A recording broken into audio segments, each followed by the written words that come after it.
जी अस्सलाम वालेकुम। आप इस वक्त देख रहे होंगे पाकिस्तान और इंडिया का एशिया कप में होने वाला एक बड़ा मुकाबला और दोनों तरफ से सख्त मुकाबला जो है इस वक्त जारी है। लेकिन अगर आप एनालाइज करें आज के दोनों टीम्स को जैसे दुबई स्टेडियम में खेल रही हैं तो हिंदुस्तान के पास एक एक्सपीरियंस टीम है जिन्होंने कई प्लेयर्स ऐसे हैं जिन्होंने 100+ मैचेस खेले हुए हैं और इंटरनेशनल का उनका 300 से ज़्यादा मैचेस का एक्सपीरियंस है तमाम फॉर्मेट्स का।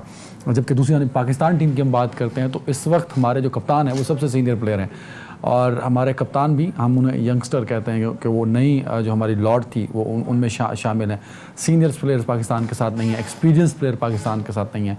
लेकिन शुरू में क्योंकि पिच में एक अच्छा मूव था, बॉल काफ़ी हाइट भी ले रहा था, मूव भी कर रहा था, हमारे बैटिंग जो है लाइनअप वो लड़खड़ा गया। लेकिन फिर भी हमारे जो यंगस्टर्स प्लेयर्स थे उन्होंने उस प्रेशर को बेयर किया और एक अच्छा टोटल सेट करने में कामयाब। कोई अच्छा टोटल नहीं है लेकिन जिस तरह का प्रेशर बिल्ट हुआ था उन्होंने एक अच्छा रन जो है वो स्कोर बोर्ड पर सेट किया। और फिर जब बारिश उसके बाद दोबारा दूसरी इनिंग्स शुरू हुई तो उसमें हमारे बॉलर्स ने बेहतरीन परफॉर्मेंस दी। विराट कोहली का कैच भी ड्रॉप हुआ जो कि मुश्किल कैच था ऑफ कोर्स, लेकिन नसीम शाह ने अपने डेब्यू मैच में दूसरे बॉल पे विकेट ली और केएल राहुल को पवेलियन भेजा जो कि अच्छा प्रेशर बिल्ड कर गया। तो आज के मैच पे हम बात करेंगे क्योंकि अभी मुकाबला जारी है। कुछ नहीं कहा जा सकता कि कौन इस वक्त स्ट्रॉन्ग पोजीशन में है। दोनों टीम्स जो हैं वो इस वक्त इक्वल नज़र आ रही हैं। हमें ज्वाइन किया आज के इस मैच पढ़ने के लिए क्रिकेट कोच सलमान कादर साहब ने। सलमान कादर साहब बहुत शुक्रिया वक्त देने के लिए।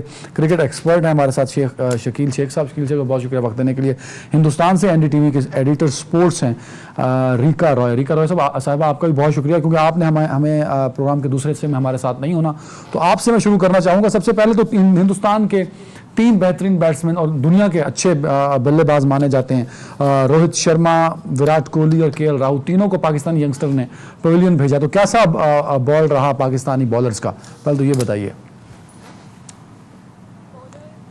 आज जैसे इंडिया पर हावी हुए हम लोग एक्सपेक्ट नहीं कर रहे थे। शाहीन शाह अफरीदी नहीं है, ऐसे में लग रहा था कि पाकिस्तान का बॉलिंग अटैक इंडिया पर भारी नहीं पड़ पाएगा। लेकिन जो यंगस्टर्स हैं उन्होंने काफी अच्छी बॉलिंग की, खासतौर पे जो आपके डेब्यूटेंट नसीम शाह है उनको पहली बार इनफैक्ट इंडिया के लिए सरप्राइज फैक्टर था वहां पे और उन्होंने आकर ही केएल राहुल को पहले डिलीवरी में सरप्राइज किया। तो अगर देखा जाए तो पाकिस्तान जब इंडिया के खिलाफ मैच खेले हैं हमने एक ना एक सरप्राइज फैक्टर देखा है और आज का सबसे बड़ा सरप्राइज एलिमेंट था नसीम शाह।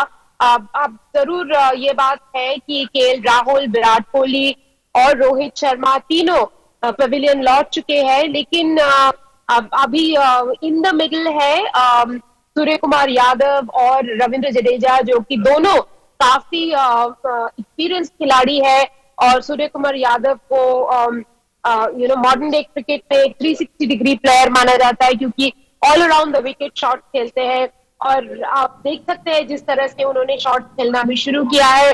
उनका जो ट्वीट थोड़ी देर पहले हमने देखा वो those are unique shot by Surya Kumar Yadav. इससे पहले हमने विराट कोहली को भी देखा कि एक अलग अप्रोच से वो खेल रहे थे, high risk high reward approach से विराट कोहली खेल रहे थे जो कि पहले विराट कोहली का ऐसा अप्रोच नहीं था।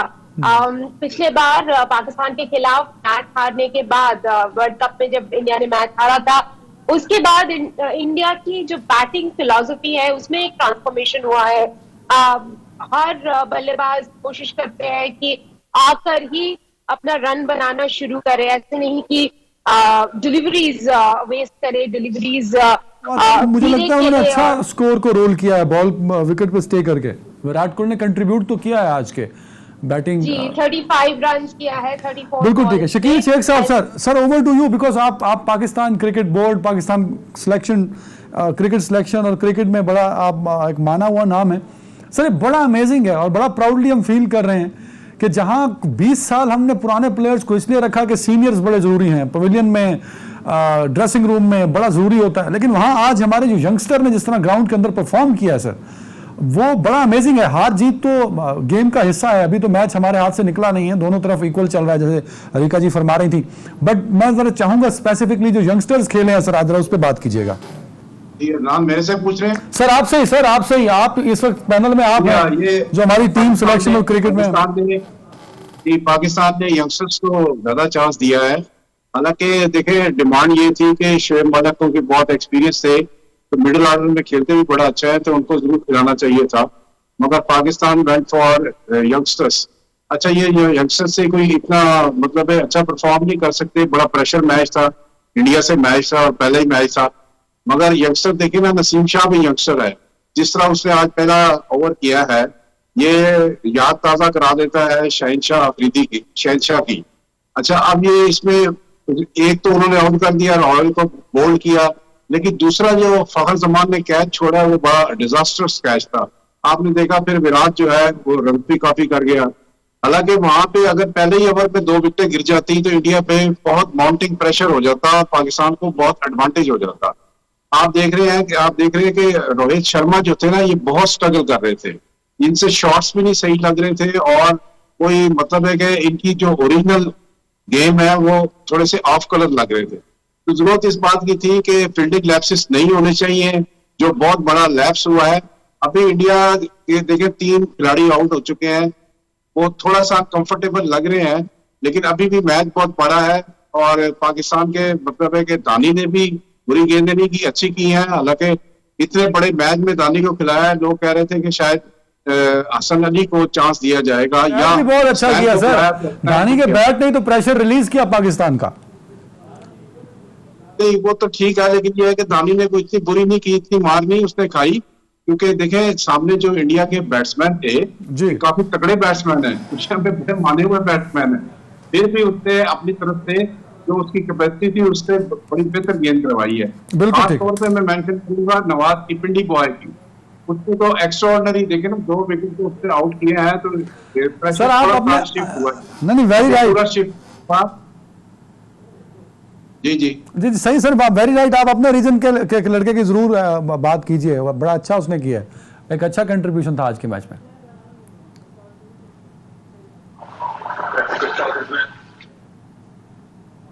आपको आवाज का प्रॉब्लम। सलमान कादर साहब, जरा मैं चाहूंगा सबसे पहले तो हमारे यंगस्टर्स खेले हैं जिस तरह, वो हमारी बैटिंग उस तरह एक बड़ा स्कोर टोटल नहीं सेट कर पाई, एक हम उसको फाइटिंग टोटल नहीं कह रहे अभी तक, लेकिन मेरे ख्याल में इट्स अ गुड स्कोर जो उन्होंने कर दिया, जितना वो कर सके प्रेशर के बाद, और जिस तरह फिर बॉलिंग अटैक उन्होंने किया। मैं चाहूंगा जरा अपना तजिया इस पे दीजिएगा सर। जी, सबसे पहले तो शुक्रिया प्रोग्राम में बुलाने का, और शेख शकील साहब को मेरा बहुत सलाम, और जो भी आपके हमारी मेहमान थी इंडिया से उनको भी मेरी तरफ से हेलो। देखें जी, जब मैच शुरू हुआ तो मेरे ख्याल के मुताबिक जो पिच था वो थोड़ा सा जो अनलाइकली दुबई पिच नहीं लग रहा था, तेज़ था थोड़ा सा, और सबसे बड़ी बात है पाकिस्तान की टीम की जो रीढ़ की हड्डी जिसे आप बाबर आजम कहते हैं, बाबर आजम का आज, क्योंकि इस पिच पे जो है ना टेक्निकल शॉट्स जो है ना, वो जिसकी टेक्निक अच्छी है वो अपना शॉट्स मार सकते हैं, ना कि ऑल फॉल शॉट्स मारे। तो आपने देखा होगा कि ऐसे शॉट्स नहीं लग रहे, बड़ी क्रिकेटिंग शॉट्स आपको खेलनी पड़ रही हैं इस पिच के ऊपर। अभी भी अर्ली ऑन देखें पाकिस्तान टीम ने भी स्ट्रगल किया, ख़ास तौर पे मैं इधर बात करूंगा कि पाकिस्तान टीम ने बाउंसर पे बहुत ज़्यादा स्ट्रगल किया। पाकिस्तान टीम एक्सपेक्ट नहीं करी थी, मुझे लग रहा है कि पाकिस्तान टीम ने प्रैक्टिस में बैटिंग विकेट का ही एक आइडिया के साथ प्रैक्टिस की हुई थी, और उनके जहन में बिल्कुल भी नहीं था कि ये पिच इतना तेज़ हो सकता है और इतनी एक्यूरेट बाउंसर्स हो सकते हैं। पाकिस्तान टीम ने भी 2-3 बाउंसर्स किए, लेकिन वो उस टारगेट पे नहीं थे जहां पर करने चाहिए थे, हेलमेट की तरफ करते और तेज करते, 2 के नहीं हुए। लेकिन बात करने लगा सलमान, जो पिच और बाउंसर्स की बात आप कर रहे हैं, उसमें तो हिंदुस्तान को फायदा हुआ कि बाबर पवेलियन लौट गए, लेकिन वो बाउंसर्स और पिच का जो बाउंस था उसने पाकिस्तान को वो फायदा नहीं दिया जो इंडियंस को दिया है। देखिए, मैं फायदे की बात किसी की नहीं कर रहा, मैं अब क्रिकेट के ऊपर बात कर रहा हूँ कि क्रिकेट ये हुआ क्या मैच में, उसके ऊपर बात कर रहा हूँ। मैं पाकिस्तान इंडिया के फायदे नुकसान की भी बात नहीं कर रहा, मैं वैसे बता रहा हूँ आपको कि जो मैंने देखा है वो मैं आपसे डिस्कस कर रहा हूँ। अभी जैसे अर्ली ऑन नसीम शाह ने ज़बरदस्त ओवर कराया अपने करियर का पहला ओवर, और इतनी बड़ी टीम के खिलाफ, इंडिया के खिलाफ, जहां पर मेरा ख्याल है आपने मैच शुरू होते देखा अंपायर भी घबराए हुए नजर आ रहे थे, और डिसीजन जो रिजवान का दिया उसके बाद उन्होंने जो एज का रिव्यू लिया तो ये बड़ी प्रेशर गेम होती है। मेरा ख्याल है कि नसीम ने जिस तरीके से इंटरनेशनल क्रिकेट T20 का भी आगाज़ किया है, तो ये शाहीन के साथ आने वाले वक्त में बड़ा ज़बरदस्त पाकिस्तान को प्रॉस्पेक्ट हो सकता है, क्योंकि आगे पाकिस्तान ने जाके ऑस्ट्रेलिया में खेलना। जो शॉर्ट बॉल की मैं आपसे अदनान साहब बात कर रहा हूँ, ये पाकिस्तान को ऑस्ट्रेलिया में भी ट्रबल कर सकता है, क्योंकि वहां पर बाउंड्रियां बड़ी हैं और वहां पर पिचें तेज होंगी। तो अगर पाकिस्तान में एक अच्छी एडिशन है, बिल्कुल सही कह रहे हैं रिका साहबा, बिल्कुल ठीक है रिका साहबा। वैसे तो हमारे बड़े बड़े टूर्नामेंट्स में पाकिस्तान कम जीता है, मतलब बड़ा कम ही ऐसा हुआ कि हम जीते हैं, लेकिन ओवरऑल अगर रिकॉर्ड की बात करें तो पाकिस्तान ने ज्यादा मैचेस जीते हैं। आज के मैच को देख के आपको क्या लगता है कि Pakistan Hindustan cricketing point of view से, बतौर हिंदुस्तान ही नहीं क्रिकेटिंग पॉइंट ऑफ व्यू से आपको कौन सी टीम अभी की सिचुएशन में स्ट्रांग नजर आ रही है? इस वक्त जो इक्वेशन है 42 बॉल में 65 रन करना पड़ेगा इंडिया को। अगर T20 क्रिकेट के हिसाब से मान के चले, ये बहुत बड़ा टारगेट नहीं है, बहुत टॉल टारगेट नहीं है, लेकिन देखना पड़ेगा पाकिस्तानी जो बॉलर्स है वो से इसको डिफेंड कर पाते हैं। और जैसे कि हमारे लिए आज नसीम शाह एक सरप्राइज फैक्टर रहा, तो वैसे ही जो यंग पाकिस्तानी बॉलिंग आउटफिट है उन पर ये काफी एक बहुत बड़ा रिस्पॉन्सिबिलिटी है इस वक्त की इंडियन बैटर्स को चुप रखें। अगर वो सूर्य कुमार यादव को और उस तरफ रविंद्र जडेजा को चुप रख पाएंगे, तब आखिर में जाके विकेट चटकाने का मौका उनको मिलेगा। तो अभी जो ये ओवर्स है, कुछ 1, 2, 3 ओवर्स है, उनको इंडियन बैट्समैन को चुप रखना पड़ेगा और वहीं पे मैच डिसाइड होगा। मिडिल ओवर्स में मेरे ख्याल से ये मैच आज डिसाइड होने वाला है। बिल्कुल ठीक है। शेख साहब यही बताइएगा कि ऑफ कोर्स जो रिका बात करी, अगर 1 विकेट या 2 विकेट ले लेते हैं पाकिस्तानी बॉलर, एक प्रेशर जरूर बिल्ड होगा, लेकिन हिंदुस्तान के पास अभी सर कार्तिक भी है, पांड्या भी है, तो अभी दो तीन बैट्समैन यादव भी है, तो 2-3 बैट्समैन अभी भी रहते हैं सर उनके पास। शकील शेख साहब हैं हमारे साथ? शेख साहब मेरी आवाज आ रही है आपको? जी आ रही है सर। मेरा सवाल यह है कि रिका साहबा कह रही है कि प्रेशर बिल्ड हो सकता है अगर 1-2 विकेट पाकिस्तान निकाल लेता है। मेरा सवाल यह है कि 2 विकेट हम ले भी लें तो उनके पास 3 से 4 बैट्समैन अभी भी पवेलियन में बैठे हैं सर। देखिए अदनान ये सही बात कह रही है कि अगर यहाँ पे सूर्य कुमार यादव और फिर उसके बाद जो इनका डेंजरस है ना इंडिया का पांड्या अगर आउट होता है और ये आउट 2 विकेटें गिरती हैं, तो नेचुरली इंडिया पे प्रेशर शिफ्ट हो जाएगा। देखिए सलमान ने जो बात की थी ना, ये अनलाइक वही विकेट है, इस पे थोड़ा सा ग्रास है, टिप है और ये हार्ड है, इस पे बहुत ज्यादा होता है। इसलिए आप देखेंगे पाकिस्तान के 5 बैट्समैन जब थे टूर में, ये सारे के सारे शॉर्ट बॉल पे या राइजिंग बॉल पे आउट, और इसमें बाबर आजम भी शामिल है, ठीक है, वो हुक करते हुए आउट हो गया है। फिर देखे जितने भी 5 थे वो इस तरह आउट हुए हैं। ये अच्छा साइन नहीं है पाकिस्तान क्रिकेट के लिए, इसलिए कि आपने जब ऑस्ट्रेलिया जाना है तो वहां पे तो सारे बाउंसी ट्रैक मिलेंगे, लेकिन ये दुबई की विकेट जो है, इस पे जब इस तरह का विकेट आपको मिलेगा तो फिर हैवी स्कोरिंग नहीं होगी। अभी यह पाकिस्तान के लिए ये गोल्डन चांस है कि ये Yadav, Surya Kumar Yadav is a very dangerous customer, ये बहुत अच्छा कंपेनर है, ये बहुत दुनिया में मर्ज हो रहा है और इस वक्त बाबर आजम के पास 2nd नंबर पे है ये। और फिर Pandya is the best all rounder in the world. तो ये 2 विकेटें अगर गिराते हैं यादव, जडेजा को तो उन्होंने पहले भेज दिया पांड्या से, हालांकि नहीं भेजना चाहिए, लेकिन शायद उन्होंने देखा है कि उनके 1-2 विकेट गिरे हैं तो उन्होंने चांस दिया है। अच्छा यही सारी कोचिंग है, यही सारा आर्ट है क्रिकेट में, क्योंकि T20 बड़ा शॉर्ट फॉर्मेट है, आपको जल्दी डिसीजन लेने पड़ते हैं और गलतियां नहीं करनी पड़ती। बिल्कुल ठीक है। मुझे ब्रेक में जाना, रिका साहब शायद ब्रेक के बाद नहीं होगी हमारे साथ, हम कोशिश करेंगे इनको जोड़ पाए। जाते जाते एक जवाब दे दीजिएगा, हिंदुस्तान के पास अभी एक बैटिंग लाइनअप ड्रेसिंग रूम में बैठा है जिसने अभी क्रीज पे आना है, पाकिस्तानी बॉलर्स क्या करें कि मैच ग्रिप में आ सकता है पाकिस्तान के, क्योंकि अभी तो पोजीशन बराबर चल रही है दोनों तरफ। देखिए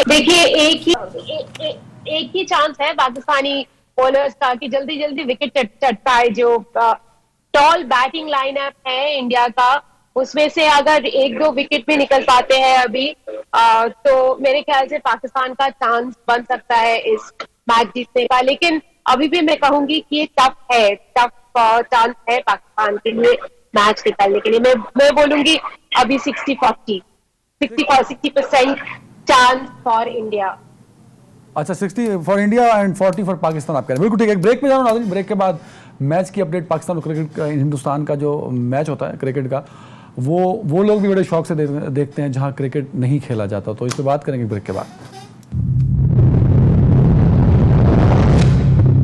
वेलकम बैक। आलिया रशीद साहब मेरे हमारे साथ हैं। आलिया साहब बहुत शुक्रिया, क्योंकि आज हमने बड़ी ख्वाहिश थी कि आप हमारे शो में हो, क्योंकि आपने हमेशा टीवी पे बैठ के, you are the only sports journalist जो यंगस्टर्स को हमेशा सपोर्ट करती हैं। तो आज पाकिस्तानी यंगस्टर ने साबित किया है कि they can perform and they can perform very well and they can play and perform under pressure as well. Ma'am जी बहुत बहुत शुक्रिया। सबसे पहले तो पाकिस्तानी बॉलर्स, यंग बॉलर्स ने साबित किया है, यंग बैटर्स ने तो काफी मायूस किया है मेरे ख्याल से।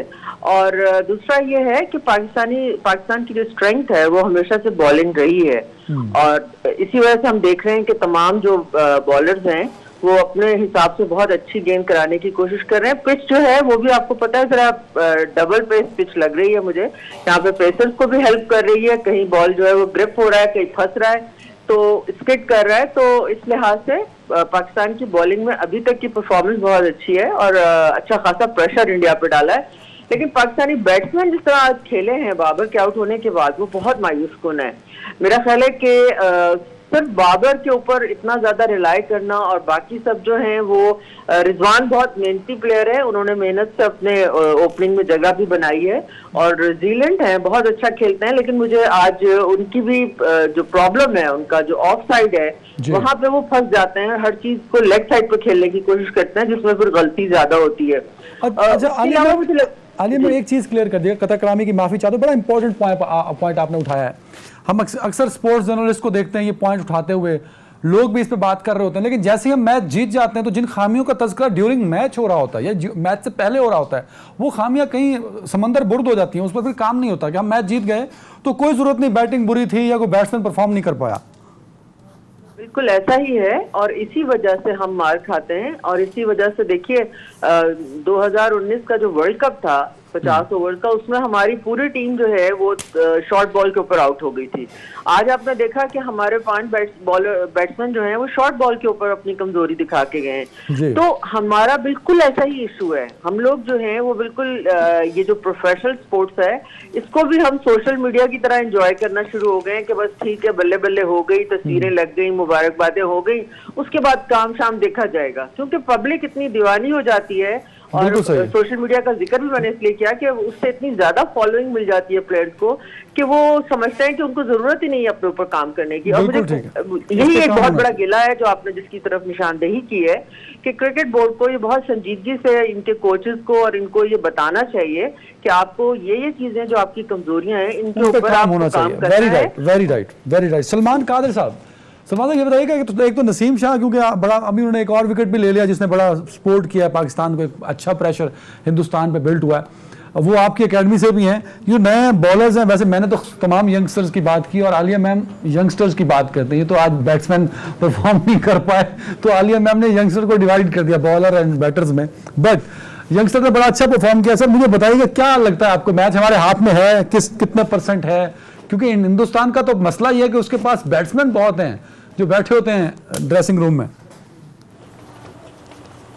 ये सबसे पहले तो आलिया जी को सलाम। दूसरा ये है कि जो थोड़ी सी बात हो रही थी रिजवान के ऊपर, प्रोफेशनल क्रिकेटर यही होता है कि जिसने पिछले इनिंग्स में या पिछले अपने ट्रैक रिकॉर्ड में, जैसे बात हो रही कि वो लेग साइड पे ज़्यादा खेलते हैं, आज इंडिया ने उनको लेग साइड ट्रैप किया हुआ था और ऑफ स्टंप पे उसके फील्डर्स जो थे ना, जैसे थर्ड मैन जो था वो सर्कल पे था। मेरा ख्याल आज रिजवान ने भी देखा होगी इस चीज़ को और उस पर वर्कआउट करेगा फॉर द नेक्स्ट मैचेस, और उसमें उम्मीद है कि उस साइड पर भी थोड़ा बहुत काम करके रन्स बनाएगा।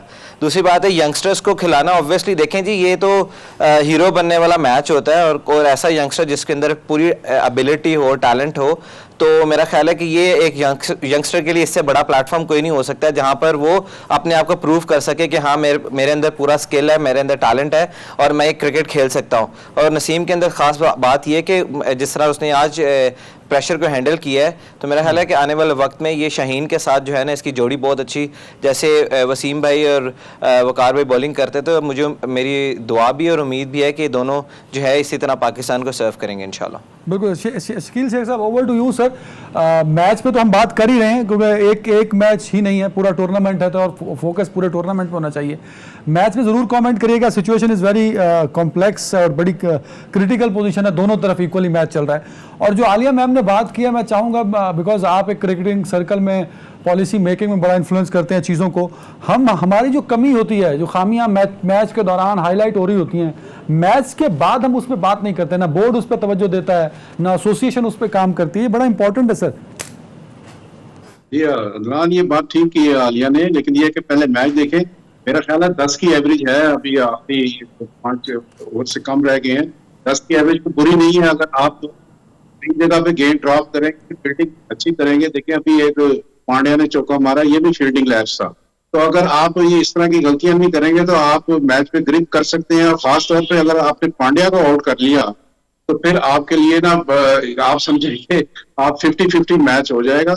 इसलिए देखिए जो आलिया ने बात की है ना, ये बड़ी जरूरी है, इसलिए कि आपको full time high performance centre में लड़कों पे काम करना पड़ेगा। एक दूसरी बात यह है कि फुल टाइम आपको कोचेस रखने पड़ेंगे, टेक्निकल कोचेस रखने पड़ेंगे। जो गलतियां, जो वीकनेसेस टेक्निकली लोगों की आप मार्क करते हैं, इसीलिए ये लैपटॉप और सारे कोचेस आते हैं। आप वहां पे फिर उन पे काम करें, हाई परफॉर्मेंस सेंटर में काम करें, फिर उनको डोमेस्टिक में भेजें ताकि उनकी गलतियां दूर हो सकें। पाकिस्तान के जितने यंगस्टर थे, देखिए बैट्समैन जितने आपके आए हैं, खुशदिल शाह हो, आसिफ अली हो, या जितना भी मिडिल ऑर्डर था, ये सारा का सारा like a house of card ये कोलैप्स कर गया है। अगर यहाँ पे आपका एक्सपीरियंस जरूरी था, इतने ज्यादा यंगस्टर्स को खिलाना अच्छा होता है, यंगस्टर्स को मैं भी खिलाता था, लेकिन आप बीच में कोई एक्सपीरियंस वाला रखें ताकि वो आपकी कैरी कर सके। लेकिन ये जो हाई परफॉर्मेंस सेंटर है हमारा, यहाँ पे काम नहीं हो रहा। हम बार बार इसको कह रहे हैं। इस वक्त भी आप देखें कि हाई परफॉर्मेंस सेंटर के सारे कोचेस जो है ना, वो कहीं ना कहीं जाकर उनको भेज दिया गया है और वहां पे कोई कैंप नहीं है। एक अंडर 16 के मेरे ख्याल है बच्चे वहां पे हैं और एक आध कोच उनके साथ लगाया हुआ है। अभी भी ये देखे ना, इस टूर्नामेंट में अभी दूसरा मैच तो इंडिया के साथ होना ही होना ना आपका। जब 4 टीमें आएंगी तो मैच होगा। बिल्कुल ठीक है, अच्छा पॉइंट है, बिल्कुल सही, अच्छा पॉइंट है कि इसमें वर्किंग होनी चाहिए प्रॉपर। आलिया रशीद साहिबा मैम, एक तो ये बड़ा इंपॉर्टेंट है कि आज के मैच में आपने कहा कोलैप्स करके, मुझे तो लगता है कि हम बड़े अरसे से हमारा मिडिल ऑर्डर जो है वो अक्सर कोलैप्स कर जाता है। मैम एक तो इस पर कमेंट कीजिएगा। दूसरा, तकरीबन 9 की एवरेज इस वक्त चाहिए। T20 में विकेट लेना जरूरी नहीं होता क्योंकि रन तो बन रहे होते हैं, जो प्लेयर आ रहा होता है वो मार रहा होता है। करना क्या पड़ेगा पाकिस्तानी बॉलर्स को इस सिचुएशन में मैम? नहीं पड़ेंगी, विकेट लेंगे आप तो प्रेशर पड़ेगा तो गलती होती है, रन नहीं बनते, ब्लॉक करना पड़ेगा, ऑन द स्पॉट आपको बॉलिंग करनी पड़ेगी, विकेट के क्लोज बॉलिंग करें। नेचुरली दोनों टीमें इस वक्त जीतने की कोशिश करेंगे, ना इंडिया आपको आसानी से जीतने देगा ना हम उनको आसानी से जीतने देंगे। और मेरा ख्याल है कि बीइंग ए क्रिकेट लवर, मेरी तो सबसे बड़ी ख्वाहिश होती है कि बेशक हम हार जाएं लेकिन फाइट करके हारें, वन साइडेड प्लेट में सजा के ना दें, ये बड़ा इंपॉर्टेंट है। तो होपफुली अल्लाह करे इंशाल्लाह पाकिस्तान के जीतने के भी बराबर के चांसेस हैं। अलबत्ता अभी जो शेख साहब बात कर रहे थे ये एनसीए के हवाले से, मैं इस पर जरूर कमेंट करना चाहूंगी कि अभी जो शाहीन शाह अफरीदी हैं और मोहम्मद वसीम वहाँ बैठे हैं दुबई में, आप बताएं वो कौन से प्लेयर्स होते हैं जिनकी फिटनेस का इलाज जो है वो टीम के जो स्टाफ है उनके साथ हो रहा होता है ऑन टूर। ऐसा नहीं होता, ये एनसीए में ही जाने चाहिए थे। लेकिन रियलिटी ये है कि हमारे यहाँ के जो डॉक्टर्स हैं, जो एनसीए में स्टाफ रखा गया है प्रीवियसली भी, वो माशाल्लाह से उन्होंने प्लेयर्स को खराब ही किया है बजाय ठीक करने के, और ज्यादातर प्लेयर्स को दुबई लंदन जाके अपना ट्रीटमेंट करवाना पड़ा है और इसी वजह से मेरा ख्याल है ये 2 प्लेयर्स वहां पे हैं। ये ऐसी चीजें हैं जो कि स्ट्रक्चर का हिस्सा हैं और बहुत इंपॉर्टेंट है। आपके एथलीट हैं, उनकी फिटनेस के इश्यूज हैं, आपके पास तो बेहतरीन मेडिकल स्टाफ होना चाहिए।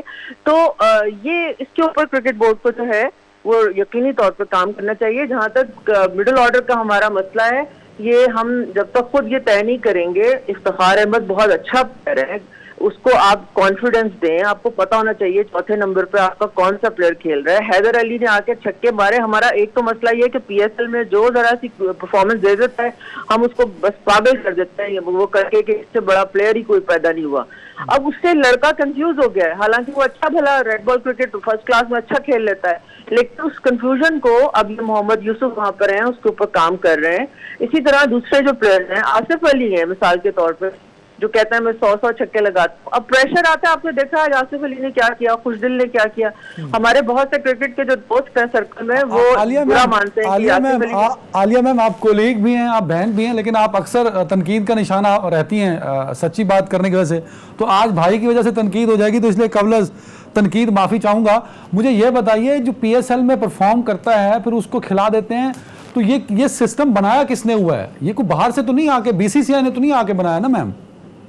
जी देखिए, ऐसा है ना कि जो पीएसएल है उसमें बेहतरीन जो फ्रेंचाइज होती हैं वो जाहिर है वो कोई आठे माठे प्लेयर्स को नहीं लेती, वो टॉप के प्लेयर्स को लेती हैं। अब टॉप के प्लेयर्स जो हमारे पास सर्कल में है, सर्किट में है, जब वो वहां पे परफॉर्म करते हैं, जो नजर आता है, आंखों के सामने आ जाता है, हम करते क्या है जो हमने अभी इस वक्त हारिस के साथ कर रहे हैं। आप कितनी जल्दी पिक कर लेते हैं, और लड़कों को हम इवन शादाब को मैं अभी देख रही हूँ बॉल करते हुए, जितना ये रेड बॉल क्रिकेट अगर ये खेलते, 4 डे क्रिकेट खेलते तो ये और इम्प्रूव होते। होता क्या है कि एक तो T20 ने पैसा दे दिया, T20 शोहरत दे दी, और इतना अब हम किसी को बुरा कह नहीं सकते इसलिए कि आईसीसी खुद प्रोमोट कर रहा है। तो इस वजह से प्लेयर्स जो है उनका रुझान नहीं रहा है लंबी क्रिकेट के ऊपर। वो चाहते हैं बस T20 4 ओवर्स काफी हैं, छक्के चुके मारो और बस खत्म। मगर जब आप देखते हैं कि सामने क्वालिटी टीम्स आती हैं तो आपको प्रॉब्लम होती है, और इस तरह आप एक्सपोज होते हैं। अब यूएई की में अगर हमारा मिडिल ऑर्डर नहीं चला तो इससे बड़ी नालायकी क्या हो सकती है? आप बताइए, हम कहीं बेहतर स्कोर 70 स्कोर कम से कम होना चाहिए था। बिल्कुल। तो यही एक वन डायमेंशन ये है कि हमारे बॉलर चूंकि अच्छे निकलते हैं और अच्छा खेलते हैं, तो उनकी बदौलत, या बाबर आजम एक बेचारा किला लेके चल रहा होता है तो उसकी वजह से हम मैचेस जो है जीत जाते हैं। और ये गलत ट्रेंड है, इसको चेंज होना चाहिए। सलमान क्योंकि आप कोचिंग भी करते हैं सर, प्रॉब्लम तो उन नर्सरियों में होता है ना जहाँ से प्लेयर्स निकल के आगे आ रहे होते हैं। एक तो ये बड़ा जेन्युइन प्रॉब्लम है जो मैंने तो जब से होश संभाला है यही देखा है, बड़ा कम होता है कि मिडिल ऑर्डर ने संभाला दिया हो। इंजी भाई और यूसुफ के बाद तो सिचुएशन बड़ी क्रिटिकल रही है, बहुत रेयर होता है कि आपको कहीं सहारा मिल रहा हो। दूसरा जरा आज के मैच में भी कमेंट कीजिएगा कि हमारी बैटिंग लाइनअप नहीं संभली, तभी हम एक बड़ा टोटल नहीं सेट कर पाए। ये तो हमें मानना पड़ेगा कि ग्लोब बॉलर्स ने प्रेशर लिया, इंडियन बैट्समैन को रोका, बट एक अच्छा टोटल नहीं था जो आज हमने दिया। नहीं, इसमें तो कोई दो राय नहीं है कि पाकिस्तान ने आज वो बैटिंग नहीं की जो उनको करनी चाहिए थी। मिडल ऑर्डर में हम लोग आज से स्ट्रगल नहीं कर रहे। आप देखें जब बाबर आउट हो जाता है तो हमें जो है वो मुसीबत पड़ जाती है, पूरे ड्रेसिंग रूम में एक क़यामत आ जाती है कि भाई बाबर आउट हो गया, अब स्कोर कौन करेगा। आप जितनी इनिंग्स उठाकर देखें जिसमें बाबर नहीं स्कोर करता उस दिन आप उसमें टोटल आपका नहीं उभरता। दूसरी बात है, अभी हैदर अली का तस्करा हो रहा था, हम लोग कहते हैं T20 क्रिकेट जो है वो यंगस्टर्स की है, तो मेरा ख्याल है अगर यही ज़्यादा चांस दिया जाए, इफ्तिखार को आज खिलाया है, मतलब इफ्तिखार रेगुलर मेरा ख्याल खेल रहा है, तो अगर हैदर को उसमें खिलाएं यंगस्टर आपको मिल जाता है। और दूसरी बात है कि आसिफ अली को आप कब पूरा चांस देंगे कि वो मतलब पूरे ओवर्स खेले। आज भी शादाब उसके ऊपर बैटिंग करने के लिए आ गया, तो उसको पूरे ओवर भी मतलब जो अमूमन 4 ओवर के लिए बैटिंग करने के लिए आसिफ अली को मौका मिलता है। आज अगर उसको वैसे भी उसको कभी भी मौका मिल जाता है 6-8 ओवर, तो वो भी पूरा ओवर नहीं कर सकता। तो मेरा ख्याल है इसमें हमने शोएब मलिक को जो है वो इसमें मेरा ख्याल है मिस कर रहे हैं, क्योंकि आगे वर्ल्ड कप है, तो एक सीनियर प्लेयर का, जैसे शेख साहब ने बोला है कि सीनियर प्लेयर का होना बहुत जरूरी है। एक तो ब्रेक वर्ल्ड कप में है, बिल्कुल ठीक है सलमान, एक ब्रेक पे जा रहा हूं नाज़रीन। प्रोबेबिलिटी आ रही है कि इंडिया 57% है चांसेस जीतने के, पाकिस्तान के 42% है जीतने के, और अभी जो है सिचुएशन बड़ी क्रिटिकल है। 23 बॉल पे 39 रन, 10 की एवरेज है तकरीबन। आलिया मैम आपका बहुत शुक्रिया, वक्त हो ब्रेक का।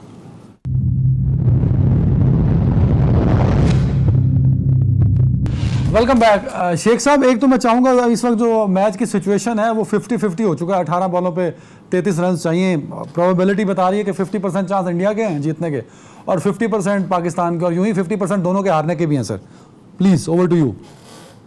जी अदनान, देखें इस ओवर है ना नसीब शाह का इम्पोर्टेंट है, क्योंकि सेंस के अगर हार्दिक पांड्या को आउट कर दिया तो फिर ये पाकिस्तान के लिए बड़ा अच्छा हो जाएगा। अभी देखें तकरीबन ये 10.6 की एवरेज से जा रहे हैं, और मेरा ख्याल है कि इंडियन भी अंडर प्रेशर, मैं क्राउड को भी देख रहा हूँ कि थोड़े से अंडर प्रेशर लग रहे हैं। और अगर यहाँ पे पांड्या का विकेट, नसीम शाह का ये ओवर बड़ा इंपॉर्टेंट है, क्योंकि उसके बाद फिर 2 ओवर रह जाएंगे और एक नवाज ने कराना है, एक हारिस ने। तो नवाज तो स्पिनर है ना, आपको पता है, और आपको पता है कि वो दानी तो मुकम्मल कर चुका है, इसलिए ये ओवर बड़ा इंपॉर्टेंट है। और एवरेज भी इस वक्त बड़ी अच्छी है। अगर ना भी आउट करे, 2-4 रन पे दे, ज्यादा रन भी दे, बाउंड्री नहीं लगे, तो पाकिस्तान के लिए ये बड़ा मुश्किल चांस होगा कि फिर 2 ओवरों में जाहिर है कि वो सारा का सारा प्रेशर है ना इंडियन बैट्समैन चला जाएगा। आप देख रहे हैं कि आपके ख्याल में आखिरी ओवर किसको कराना चाहिए सूरत हाल में सर, अगर सिचुएशन आखिरी ओवर तक चली जाती है तो? आखिरी ओवर देखें, ये डेथ ओवर जो है, मेरा ख्याल है, जो मैंने देखा है, हारिस बेस्ट है। हारिस डेथ ओवर में या आखिरी ओवर में अच्छे कराता है, यार्कर भी कराता है, और स्पीड भी उसकी आपको पता है, बाज का 150 पे बॉल कराता है। तो मेरा ख्याल है कि हारिस को ही आखिरी ओवर करवाना चाहिए, डिपेंडिंग के ये नसीम शाह का ये ओवर कैसा जाता है। नसीम शाह सर, क्योंकि सलमान कादर हमारे साथ हैं, अब्दुल कादिर साहब के बेटे, तो नसीम शाह इनकी एकेडमी से हैं, तो जरा इनसे भी पूछते हैं। सलमान कादर साहब, सर ओवर टू यू। आखिरी 3 ओवर्स हैं, मैच बड़ी क्रिटिकल सूरत हाल में है, तो बैट्समैनों को आप गिला नहीं करते, अब जो टोटल देना था उन्होंने दे दिया। 9 मैच जो है वो सारा 3 ओवर्स पे पड़ा है सर। सलमान साहब देखें जी, एक तो बड़ी खुशी की बात है कि अब्दुल कादिर क्रिकेट एकेडमी का प्लेयर है, इस प्लेटफॉर्म से आ गया है अल्हम्दुलिल्लाह। तो शेख साहब ने बड़ी ज़बरदस्त बात की है कि इसी ओवर पे डिपेंड करता है सारे मैच पे ऊपर, क्योंकि अभी देखिए पहला बॉल नो बॉल हो गया और उसके बाद बाउंड्री लग गई है।